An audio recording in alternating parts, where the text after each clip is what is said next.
The word jihad is mentioned in the Quran about 41 times. The words mercy, peace, and compassion are mentioned about 355 times. Yes, come in. Come on in, Riaz. Sit down, please. Contrary to popular belief in most Western cultures, Islam is a religion that preaches peace and tolerance. Yes, Patricia.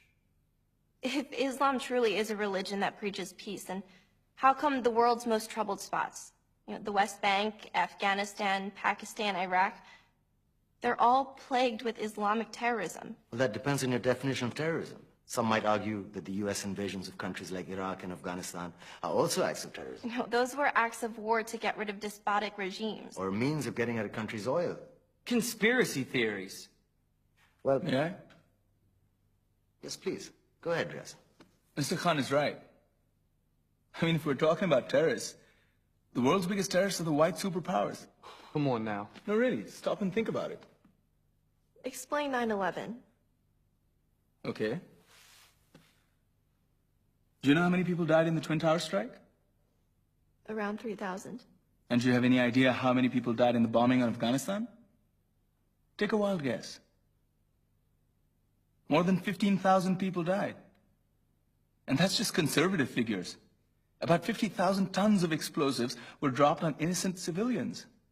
Men, women, children. Yeah, but that was because of the Taliban. Now that you brought it up, did you know that the Taliban was a creation of the CIA? To fight the Russians. Whatever. They were still harboring terrorists. Yeah, right. Terrorists that were never found. Just like the weapons of mass destruction that were never found in Iraq. Do you want to get into the death toll in Iraq? 500,000 civilians and counting. And what do Britain and America say when they don't find these weapons? It's simple. They just say sorry. And still refuse to relinquish control of these countries. What are you trying to say? What I'm trying to say is that just because you're American, wear a fancy suit, and call yourself the president, doesn't make you any less of a terrorist.